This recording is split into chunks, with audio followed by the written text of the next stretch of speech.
자, 마가복음 3장 31절부터 볼게요. 31절. 그때 예수의 어머니와 동생들이 와서 밖에 서서 사람을 보내어 예수를 부르니 우리가 예수를 눌러 앉았다가 여짜보되 오소서 당신의 어머니와 동생들과 너희들이 밖에서 찾나이다. 대답하시되 누가 내 어머니이며 동생들이냐 하시고 둘러 앉은 자들을 보시며 이르시되 내 어머니와 내 동생들을 보라. 누구든지 하나님의 뜻대로 행하는 자가 내 형제요 자매요 어머니이니라. 아멘. 여기까지 봅시다. 이게 이제 굉장히 파격적인 내용이야. 왜냐하면 예수님이 기존의 가족이라고 하는 개념을 좀 해체를 하시거든. 그래서 예수님께서 우리가 기존에 알고 있었던 가족이라는 개념을 싹 해체를 하고 어떤 새로운 가족 개념을 말씀하신다고.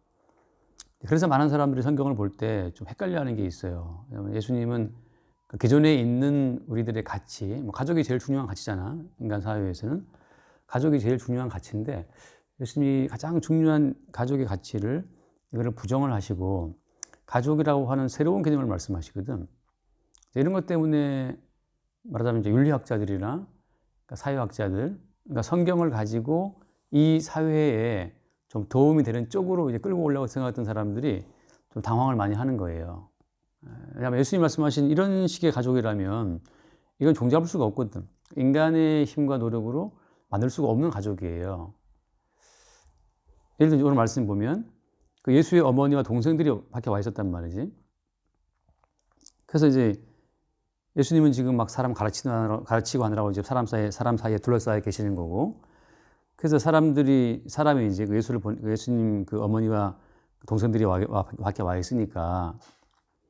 그래서 누가 이제 가서 말한 거죠. 당신의 어머니와 동생들이 너희들이 밖에서 찾나이다라고 이제 예수님께 말씀을 전했는데 답변은 뭐였어요? 답변은 그 33절 말씀에 누가 내 어머니이며 동생들이냐 이렇게 말씀하시거든.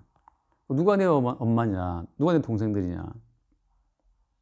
그러면서 그 34절 말씀에 둘러앉은 자들을 보시며 이르시되 내 어머니와 내 동생들을 보라. 누구든지 하나님의 뜻대로 행하는 자가 내 형제요 자매요 어머니이니라 이렇게 말씀하셨거든. 하나님의 뜻대로 하는 그 사람들이 나의 가족이다 이렇게 말씀하시는 거라고. 그래서 단순히 이제 혈과 육으로 사람의 몸과 몸의 만남을 통해서 형성된 가족 개념을 예수님이 좀 이렇게 부정하시는 거예요.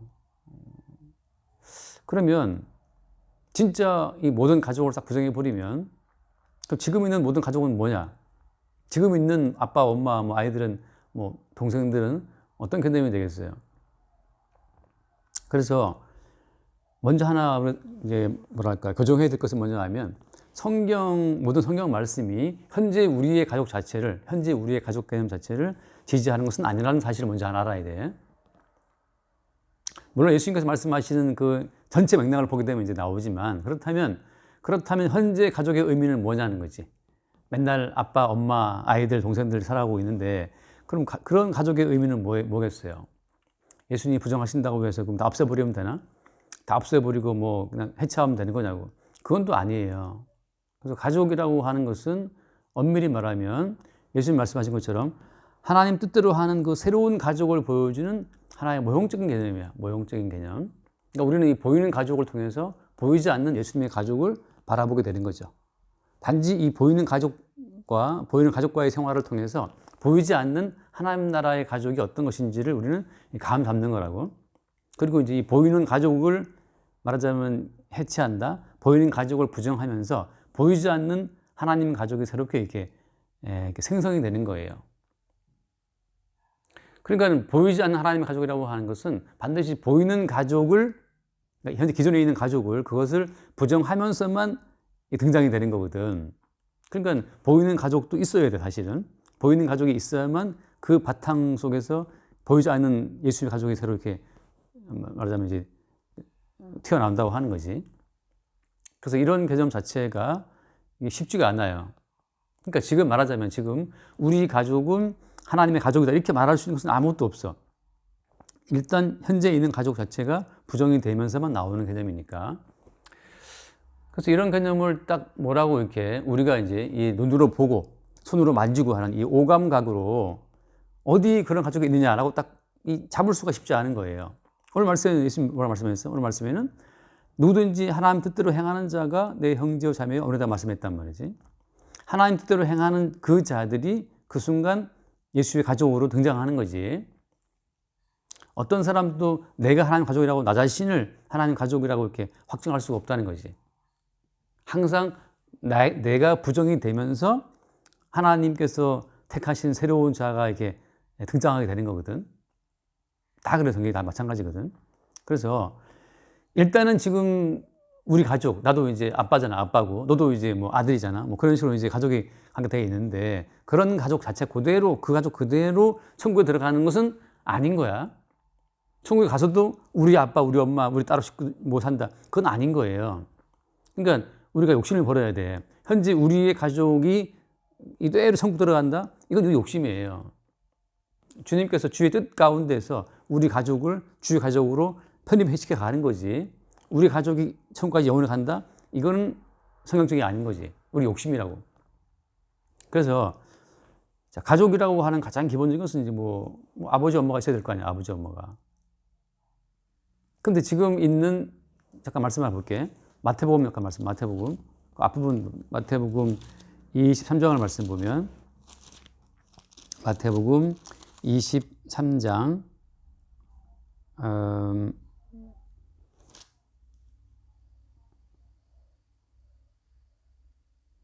거기 몇 절이냐? 자, 땅에 있는 자를 9절이다. 9절. 23장 9절. 땅에 있는 자를 아버지라 하지 말라. 너희의 아버지는 한 분이시니 곧 하늘에 계신 이시니라. 그래서 이 땅에 있는 아버지를 아버지라 하지 말라는 거야. 아버지인데 분명히 오늘도 아빠 이따가 태어나 집에 들어오실 거 아니야. 근데 그 땅에 있는 아버지를 아버지라 하지 말라는 거지. 왜냐하면 아버지는 한 분이시다. 하늘에 계신 분이다. 이렇게 말씀하신다고. 땅에 있는 아버지를 부정하면서 진짜 아버지가 하나님이라고 말씀하시거든. 그러니까 이거는 우리의 이성으로 그냥 정말 뭐 우리 이성으로 이렇게 A는 B고 B는 C고 그래서 A는 C고 뭐 이런 식의 논리가 성립이 안 되는 거야. 엄밀히 말하면 이게. 무슨 말인지는 알아듣겠지만 진짜 이 자체를 우리의 이성으로 다 수용할 수는 없어요. 이게. 그야말로 이게 성령 안에서만 이루어진 하나의 신비로운 현상인데 그래서 예수님께서는 땅에 있는 아버지를 부정한다고. 왜? 진짜 아버지는 하늘에 계신 분이니까. 다시 말하면 하늘에 계신 아버지를 보여주기 위한 하나의 모형으로 지금 땅의 아버지 아래 우리를 살게 하신 거야. 땅에 있는 아버지는 하늘에 계신 아버지를 보여주는 하나의 그림자라고, 하나의 상징이고 하나의 모형이야. 모형. 그래서 우리는 땅에 있는 아버지와의 관계를 통해서 하늘에 계신 아버지를 믿을 수가 있는 거예요. 아버지가 내게 보여주는 어떤 사랑, 헌신, 그걸 통해서 하늘에 계신 아버지의 헌신 사랑을 우리는 배우는 거지. 마치 우리가 어떤 비유를 들어서 설명하는 것처럼. 그러니까 이제 비유를 들어 설명하는 것처럼 이 땅에 있는 아버지는 하늘에 계신 아버지의 비유라고 하는 거예요. 비유.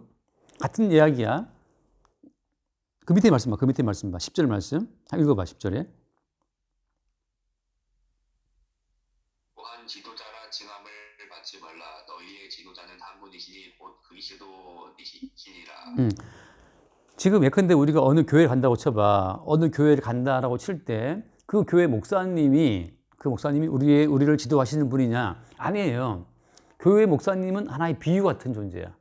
진짜 지도자는 어때? 그리스도라고 하는, 그리스도를 보여주는 하나의 비유인 거지. 그러니까 땅에 있는 목사님께 매일 필요가 있어요, 없어요? 없어요. 땅에 있는 목사님을 통해서 우리의 진짜 지도자이신 그리스도를 우리는 바라볼 뿐이지. 그래서 땅에 있는 지도자는 항상 어딘가 결함이 있어. 비유라고 하는 것은, 비유는 특정한 어떤 그 특징을 설명할 수 있지만 전체의 다른 부분을 다 설명할 수 없단 말이지. 그래서 비유는 하나의 특징을 설명하는 거지 비유 자체는 굉장히 많은 모순을 안고 있어요. 단지 실체를 표현하고 우리 감각으로 실체를 붙잡기 어렵기 때문에 비유로 설명하시는 거거든. 그래서 어떤 교회를 가느냐, 어떤 목사를 만나느냐, 그거 아무 문제 중요하지가 않아요. 그래서 예를 들어서 지금 펴 있으니까 지금 봐봐. 마태복음 24장 말씀, 24장. 마태복음 24장 말씀 보면 거기 또 뭔 얘기가 나왔냐면 24장 그 찾아봐봐. 여기 있다 저기 있다 어디지? 여기 있다 저기 있다 나가지 말아라 그 말씀이 있거든. 여기 있다 여기 있다. 23절 말씀. 23절 23절 먼저 한번 볼게. 23절 그때 사람이 너희에게 말하되 보라 그리스도가 여기 있다 혹은 저기 있다 하여도 믿지 말라. 자 그리스도가 여기 그다음 읽어봐 24절도. 거짓 그리스도들과 거짓 선지자들이 일어나 큰 표적과 기사를 보여할 수만 있으면 택하신 자들도 미혹하리라. 이게 지금 말하자면 이 마지막 때에 벌어질 뭐 지금 다 마지막 때예요. 그러니까 뭔가 희한한 표적을 기사를 보여줘서 마치 거기에 그리스도가 있는 것처럼 사람들을 미혹한다는 거지. 굉장히 어떤 뭐 예를 들어서 뭐 병을 막 고친다든지 어떤 신기한 일들을 막 보여준단 말이야. 어디가 막 쓰러지기도 하고 말이지. 근데 그런 표적과 기사 자체가 그것 자체가 하나의 미혹거리라고 하는 거지. 모든 것은 다 여기 말씀처럼 여기 있다 저기 있다 그거 믿지 말라는 거지. 왜냐하면 그리스도께서 오시는 것은 그리스도는 자기의 백성을 찾으러 오시는 분이기 때문에 어디 있다 하더라도 주님이 찾아오시는 거야. 다시 말하면 우리가 찾아가는 게 아니야. 성경에서 말하는 신앙은 우리가 주님을 찾아가는 게 아니에요. 내일 모레 성탄절이잖아. 성탄절의 그 뜻이 뭐예요? 하늘에서 주님이 이 땅에 내려오신 거잖아요. 그지? 그 예수의 뜻은 뭐라 했어요? 예수의 뜻은? 예수라고 하는 그 뜻은 뭐라고 했어요? 아들을 낳은 이름을 예수라 하라. 왜냐하면 그 뜻 자체가 자기 백성을 저희 죄에서 구원할 자라는 뜻이거든. 그러니까 하늘에 계셨던 그분이 자기 백성을 찾아서 이 땅에 내려오신 게 성탄절이라고.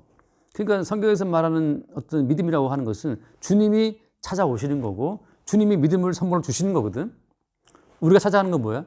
인간이 신께 나아가는 것은 종교라고 하는 종교거든. 근데 보통 인간이 신께 나가는 그 모든 신은 다 인간이 만들어낸 상상 속의 허상이거든.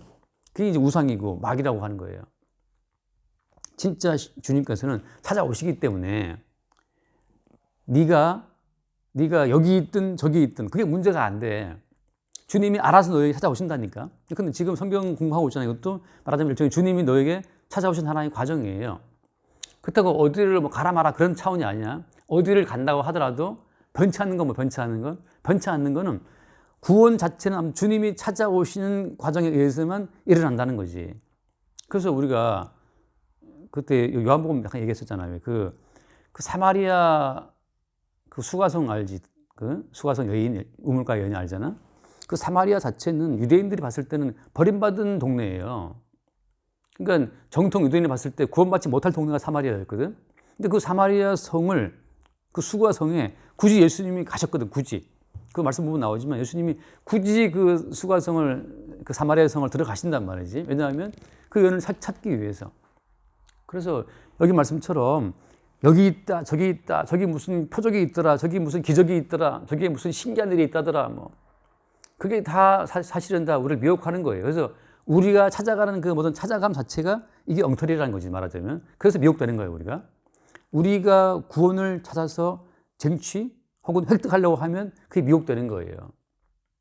왜냐하면 우리가 여기서 저기로 간다 하더라도 어때? 우리 모두는 다 하나님 보시기에 버림받은 위치에 있다고.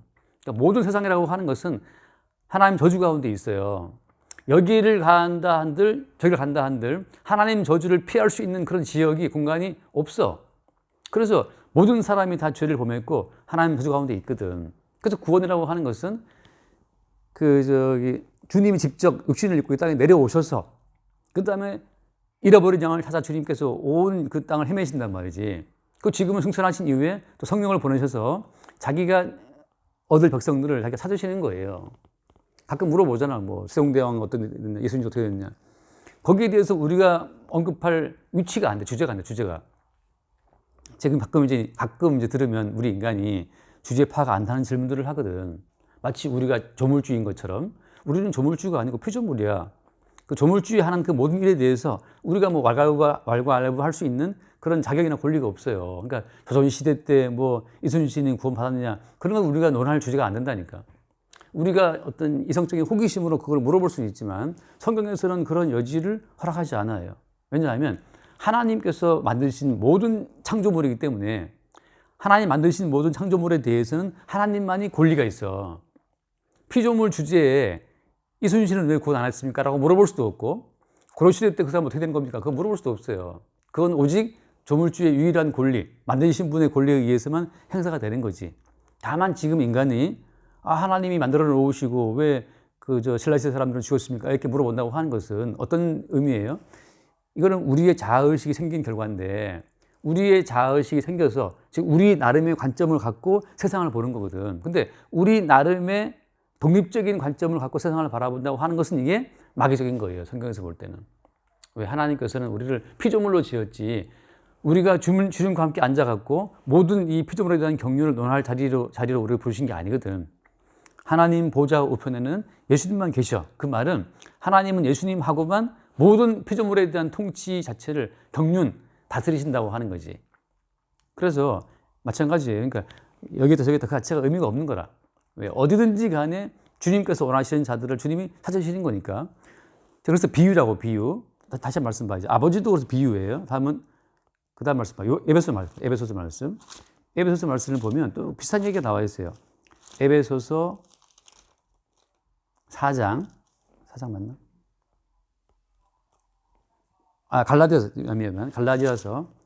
갈라디아서 4장을 볼게요. 갈라디아 4장에 보면은 거기 24절 말씀을 볼게요. 24절. 한번 읽어봐. 24절 말씀. 이것은 기운이 이 여자들은 두 언약이라 하나 다른 신의 산으로부터 종을 낳은 자니 곧 하갈이라. 자, 이것은 비유라고 했죠. 비유라고 말씀했는데 뭘 두고 비유로 말하냐 하면 이 여자들은 두 언약이라. 여자들은 누굴 말하는 거예요? 위에 보면 나오지만 하나는 아브라함의 아내 사라를 말하고 하나는 하갈을 말하거든. 그러니까는 하갈과 사라라고 하는 그 두 여자, 아브라함의 아내지. 아브라함의 그 두 아내가 다 뭐라고? 이것은 비유라고 하는 거예요. 비유. 그러니까 우리가 아버지, 어머니 다 비유예요. 모형이고 뭘 보여주는? 하늘에 계신 아버지를 보여주는 비유. 그 다음에 하늘에 있는 어머니를 보여주는 비유라고. 그 뒤에 벌써 나오지만 그 다음에 읽어봐 또 그 25절 내가 볼게요. 25절. 아니 24절 말씀, 26절 말씀 볼게요. 26절. 오직 위에 있는 예루살렘은 자유자니 곧 우리 어머니라고 하잖아. 자, 어머니가 어디 있다고? 위에 있는 예루살렘은 자유자니 곧 우리 어머니라. 땅에 있는 어머니는 위에 있는 예루살렘을 보여주는 하나의 비유고 모형인 거예요.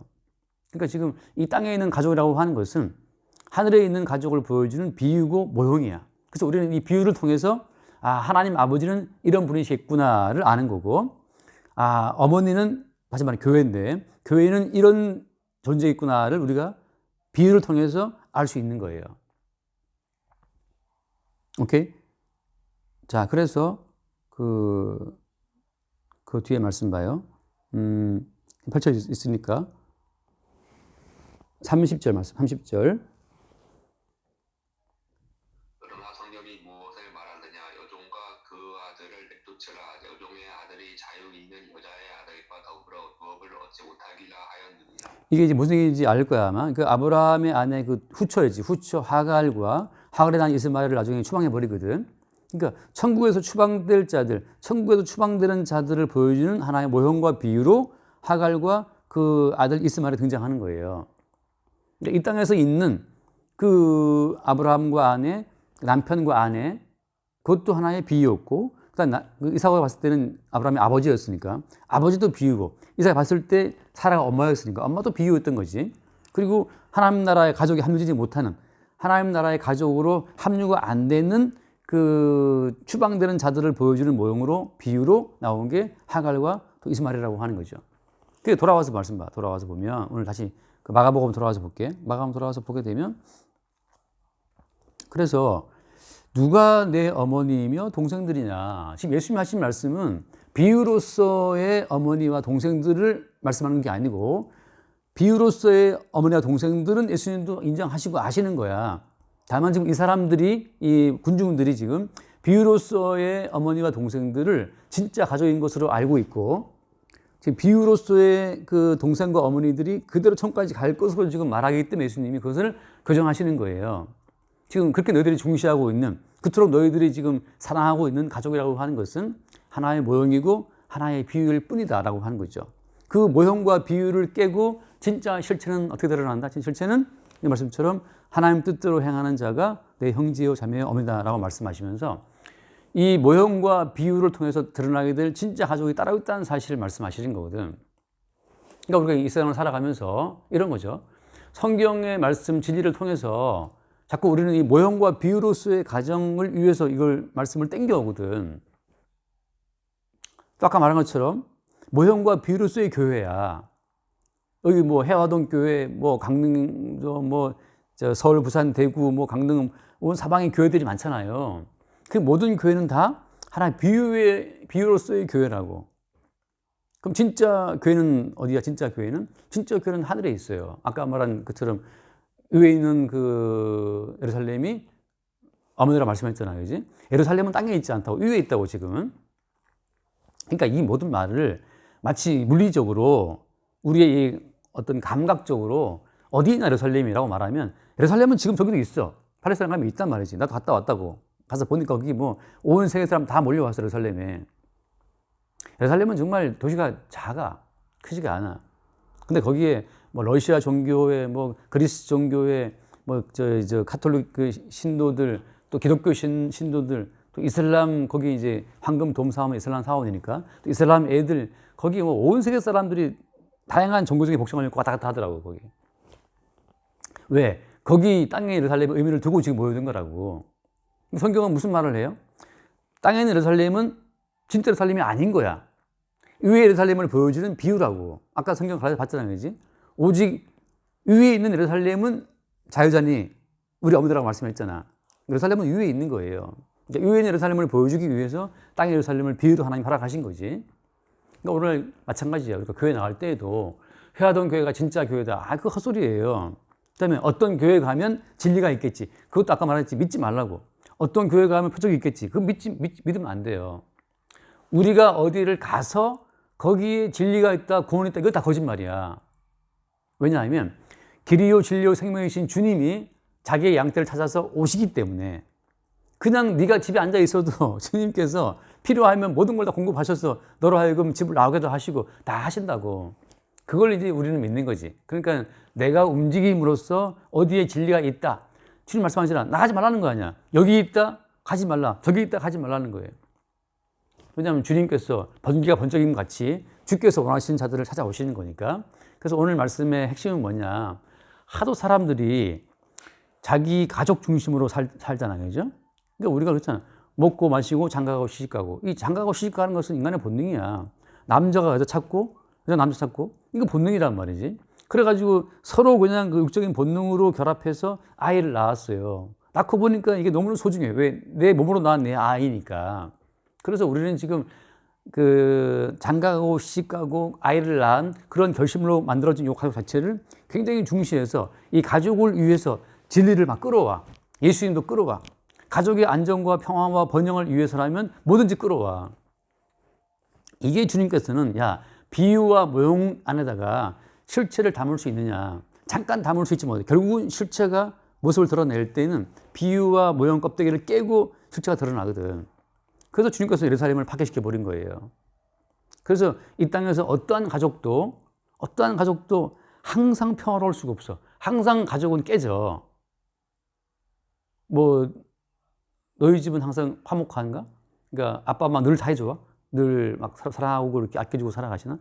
내가 볼 때는 그런 집은 없어요. 내가 아는 모든 가정은 모형과 비유이기 때문에 그 모형과 비유가 균열이 생기고 금이 가고 깨지면서 와, 이게 진짜 가족이 아니구나. 이게 진짜 아버지는 어디에 있냐고. 진짜 아버지는 하늘에 계시다고. 그러니까 너도 너희 아버지를 좋아하겠지만 뭐 공경하겠지만 그 아버지가 항상 너에게 100% 만족을 주는 아버지가 아니고 또 너를 사랑한다고 하더라도 너에게 필요한 어떤 지적인 욕구, 앞길을 인도할 어떤 그런 지혜 항상 부족함이 있어요. 모든 인간 가족은 애정이 있다 하더라도 능력이 없어. 능력이 또 하더라도 애정이 또 없어. 어딘가 다 문제가 있거든. 모든 가족은. 왜냐하면 그 하나님께서 그것은 그렇게 만드신 거예요. 왜? 비유이기 때문에, 모형이기 때문에. 그런 항상 어떤 이 금이 가고 깨지고 어긋나는 그런 과정을 통해서 아, 땅에 있는 아버지가 진짜 아버지가 아니고 하늘에 계신 아버지가 아버지라는 그 주 예수님 말씀을 우리가 그때 비로소 수용하게 되는 거예요. 그래서 오늘 말씀은 가족이라 하더라도 사실은 하늘에 계신 아버지 뜻대로 행하는, 다시 말하면 그리스도 예수를 믿는 믿음으로 세워지는 새로운 가족을 보여주는 모형으로 지금 기능하는 것이기 때문에 이 가족조차도 그리스도 예수의 복음을 증거하는 하나의 수단으로, 방법으로 쓰인다는 거야. 쓰인다는 거. 그러니까 우리가 보통 그렇잖아. 나도 이제 뭐 그 집사람하고 뭐 다투고 그럴 때 있었단 말이지. 그러면 이제 이 아내가 하나의 비유라는 사실을, 모형이라는 사실을 알게 되고, 진짜 그리스도 예수의 신부가 되는 교회의 어떤 실체를 바라보게 되거든. 하나만 더 읽고 마치자. 다시 말씀입니다. 에베소서 말씀. 에베소서를 보게 되면 에베소서를 보면은 5장, 에베소서 5장. 지금 책으로 보고 있는 거지? 성경책으로? 자, 에베소서 5장 24절 말씀 볼래? 그러므로 교회가 그리스도에게 하듯 아내들도 범사에 자기 남편에게 복종할지니라.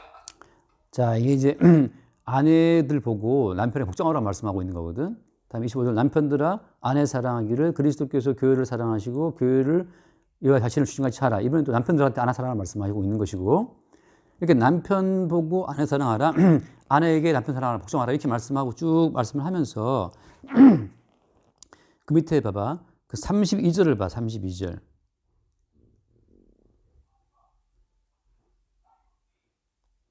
읽어보세요. 이 비밀이 크도다. 나는 그리스도와 교회에 대하여 말하노라. 이 비밀이 크다. 남편과 아내라고 하는 그 비유 속에다가 지금 주님이 비밀을 담아 놓으신 거야. 그 비밀이 바로 뭐였어요? 그 비밀이 그리스도와 교회에 대하여 말하노라. 지금 사도 바울은 계속 남편들을 아내 사랑하고 아내들 남편 복종하고 이런 말을 하고 있지만 이건 다 비유예요. 무엇을 말하기 위한? 그리스도와 교회에 대한 것을 말하고 있는 거라고.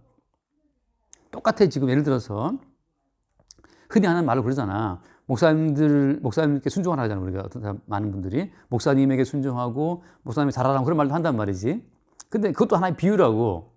눈에 보이는 목사는 그냥 하나의 비유고 모형이기 때문에 어떻게 엄밀히 보면 아무것도 아니에요. 다만 그리스도가 그 목사를 통해서 그리스도를 보여주는 모형이기 때문에 목사님이 귀한 거야. 말하자면 아버지가 귀한 것은 하늘에 계신 아버지를 보여주는 모형이기 때문에 아버지가 귀한 거고, 남편에게 왜 복종하라 말하는 거야? 남편에게 복종하라 말하는 것은 그 남편을 통해서 머리 대신 그리스도를 증거해 주는 하나의 기능을 하기 때문에 남편에게 복종하라 말씀하고 있는 거고, 그치? 바울이 지금 꿰뚫어 말한 것처럼 나는 그리스도와 교회에 대해서 말하는 것이다. 자꾸 우리는 이제 남편과 아내라고 하는 그 보이는 모형에 머물러 버리거든. 근데 사도는 말하지. 그 모형에 담겨 있는 비밀을 알아야 된다는 거야. 그 비밀이 그리스도와 교회에 대한 관계예요. 그래서 그러잖아. 자녀들아 뭐라 하지? 그 에베소서 아까 지금 아직 펼쳐 있지, 그지? 거기 보면은 그 6장 말씀 봐봐. 에베소서 6장 1절. 자녀들아 주 안에서 너희 부모에게 순종하라. 이것이 옳으니라. 자, 그 앞에 단서가 붙죠, 그죠? 주 안에서라고 하는 단서가 붙어요. 왜냐하면 부모라고 하는 것은 주님께서 하늘에 계신 아버지, 엄마를 보여주는 하나의 모형으로 주신 거기 때문에 반드시 주 안에 순종하라고 하는, 주 안에서라고 하는 단서가 붙는 거야. 그러니까 우리는 순종할 때 마찬가지죠. 왜 순종해야 되는 것인가? 하늘에 계신 아버지를 보여주는 모형으로 주신 분이기 때문에 그 모형에 담겨 있는 그 비밀, 그 실체, 하늘에 계신 아버지로 말미암아 그 때문에 복종하는 거예요. 순종하는 거야. 말하자면. 근데 또 돌아와서 오늘 말씀. 오늘 이 본문 마가복음 돌아와 결론적으로 말하면 뭐냐 하면은 지금 예수님께서 눈에 보이는 가족들에 집착되어 가지고서 눈에 보이는 가족만을 위해서 모든 걸 끌어오고 있는 이 인간들의 그 어떤 사고방식 자체에 주님이 거기에 대해서 이제 주님께서 말씀하고 있는 거야. 진짜 보이지 않는 가족이 따로 있다는 사실을 말씀하고 있는 거거든. 그러니까 마찬가지 우리가 오늘도 마찬가지죠. 그리스도 예수로 말미암아서 우리가 다시 한번 태어나게 되면 같은 진리의 반복이야. 하나만 더 읽고 마치자. 시간이. 요한복음 잠깐 봐. 요한복음 1장을 보자. 요한복음 1장을 보면 요한복음 1장 12절 보면은 내가 이제 12절 볼게. 영접하는 자, 곧 그 이를 믿는 자들에게는 하나님 자녀가 되는 권세를 주셨으니, 그 다음 보세요. 이는 혈통으로나 육정으로나 사람의 뜻으로 나지 아니하고 오직 하나님께로부터 난 자들이니라. 자, 하나님께로부터 났다. 이게 태어난 거예요. 태어난 거 말하는 거거든. 하나님께로부터 다 태어남으로 말미암아서 우리는 새로운 하나님의 가족으로 편입이 연합이 되는 거예요. 하나님으로부터 진리의 말씀으로 우리를 낳았다 말씀하시거든. 베드로서에서는 그러니까 진리의 말씀으로 우리를 낳은 과정을 통해서 우리는 새로운 가족으로 형성이 되는 거야. 이거 이제 계속 보게 되겠지만 잠깐 말씀 다시 볼까요? 베드로전서 봐요. 베드로전서를 잠깐 얼른 볼게. 베드로전서 377페이지 377페이지 보면은 베드로전서 1장 23절 말씀 봐요. 23절.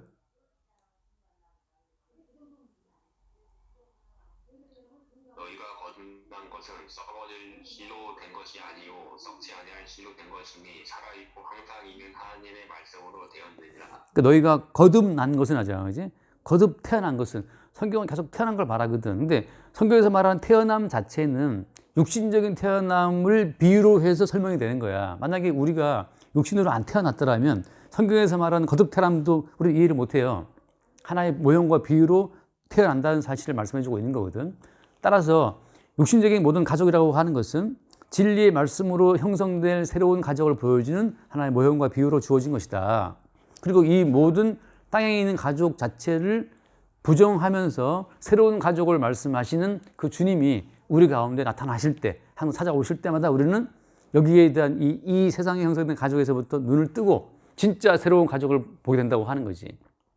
그러니까 엄밀히 말하면 모든 사람 우리는 다 사실 피동적인 위치에 놓여 있어요. 우리가 능동적으로 진리를 찾아간다고 해서 진리가 발견되느냐? 우리가 능동적으로 찾아가서 발견되는 진리는 진리가 아니야. 그 인간들이 만들어내는 하나의 이상적인 추구의 어떤 깨달음의 그 경지는 될 수가 있어요. 그러나 성경에서 말하는 진리는 진리신 그분이 찾아오실 때에만 진리가 우리 가운데 드러나게 되는 거지. 우리가 가서 발견할 수 있는 진리는 어디도 없어요. 그러니까 여기 가도 저기 가도 이 교회 가도 저 교회 가도 마찬가지야. 오직 주님이 정하신 때를 따라 주님께서 당신을 나타내 보이실 때에만 그 현장이 바로 주님께서 자기 백성을 낳으시는 현장이고 주님이 자기의 가족을 만드시는 현장이라고 하는 거지. 여기까지 합시다. 나 기도할게. 30분 넘어. 하나님 아버지 감사합니다. 눈에 보이는 육신적인 가족이 다만 모형과 비유로서의 가족임을 알게 하시고 우리 가족에 담겨진 하나님의 비밀, 그리스도와 그 교회로 세워지는 하늘의 가족에 대한 참된 그 실상에 눈을 뜰 수 있도록 성령으로 우리를 이끌어 주옵소서. 우리 주 예수 이름으로 기도드립니다. 아멘. 다섯까지 할게요.